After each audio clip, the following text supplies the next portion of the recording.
Bismillahirrahmanirrahim. Assalamualaikum warahmatullahi wabarakatuh. Oke teman-teman, pada kesempatan kali ini kita akan melanjutkan pembelajaran kita terkait desain instructional pembelajaran, yang mana pada kesempatan ini kita akan mempraktekkan penyusunan dokumen-dokumen yang terkait dengan desain instructional pembelajaran. Namun sebelumnya, kita akan mengenali bagaimana sih kebijakan atau peraturan yang ada di Indonesia terkait dokumen-dokumen perancangan pembelajaran.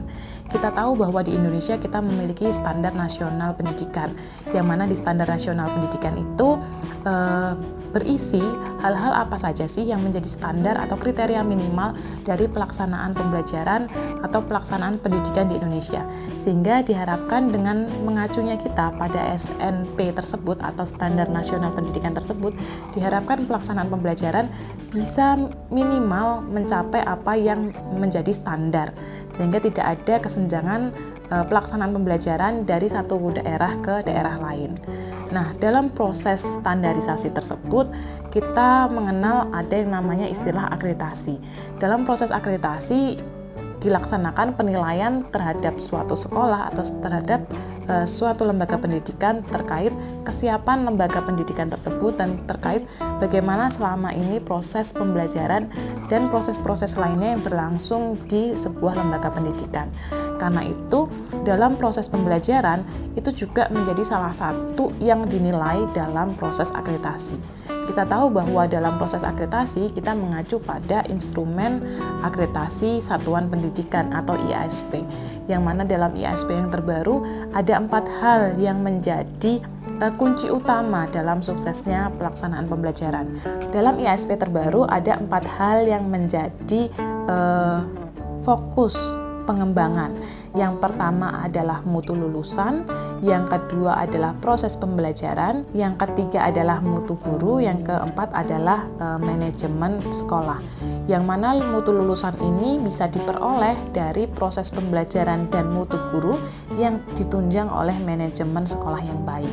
Nah, dari masing-masing aspek tersebut, mutu lulusan, kemudian proses pembelajaran, mutu guru, dan manajemen sekolah, ada hal-hal yang perlu teman-teman ketahui. Misalnya, hal yang dinilai dari mutu lulusan adalah karakter siswa, kompetensi siswa, dan lain sebagainya.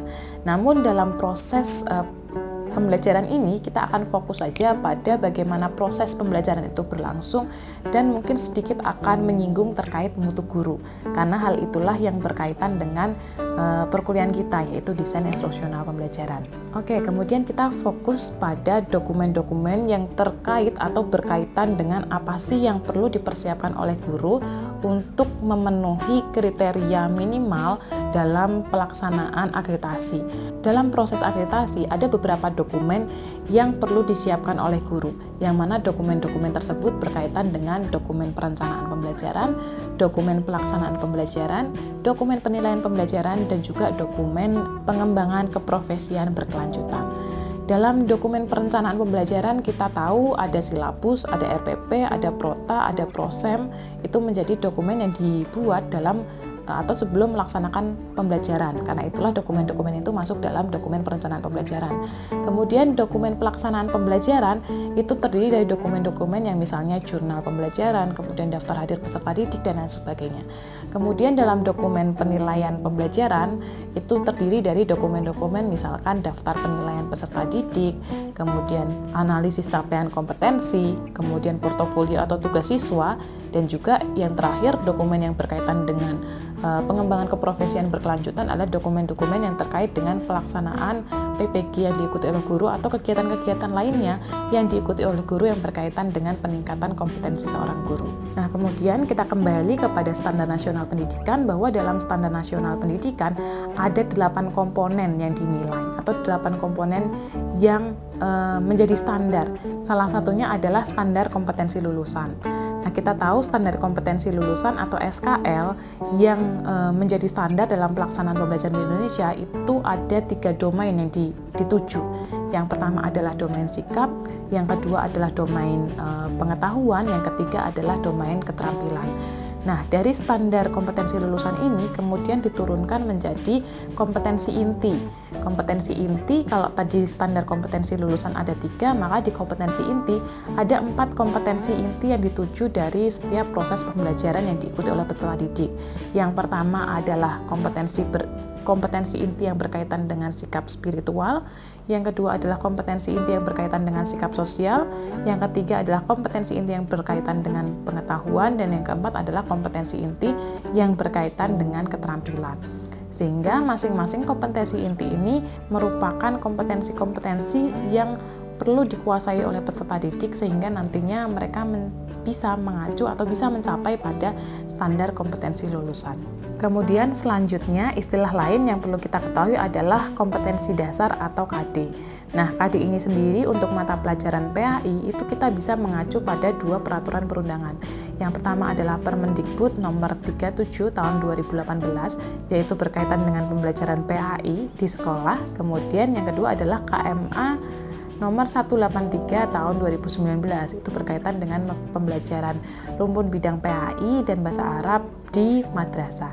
Sehingga teman-teman nanti kalau membuat rancangan pembelajaran bisa disesuaikan dengan 2 peraturan itu. Kalau teman-teman nanti membuat perancangan pembelajaran untuk sekolah maka menggunakan KMA nomor 183 tahun 2019. Kemudian kalau teman-teman membuat rancangan pembelajaran untuk PAI atau bahasa Arab di sekolah maka menggunakan Permendikbud nomor 37 tahun 2018. Nah, dokumen SKL, kemudian KI dan KD itu semua sudah tertulis dalam Permendikbud maupun dalam KMA. Yang perlu dipersiapkan oleh guru dalam membuat sebuah rancangan pembelajaran adalah IPK atau indikator pencapaian kompetensi.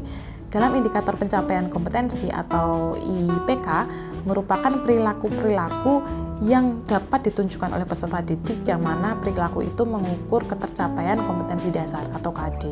Sehingga dalam perumusan IPK itu harus mengacu pada kompetensi dasar yang akan diraih.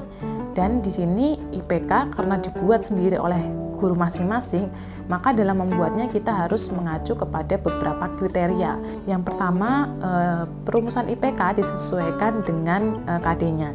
Dan IPK ini nanti yang akan digunakan dalam menyusun atau merumuskan tujuan pembelajaran. Yang kedua, IPK dalam kompetensi dasar harus dirumuskan menggunakan HOTS atau Higher Order Thinking Skill. Terlebih lagi pada ranah pengetahuan. Jangan sampai dalam ranah pengetahuan ini peserta didik hanya dibekali oleh pengetahuan-pengetahuan yang berada pada level LOTS atau MOTS.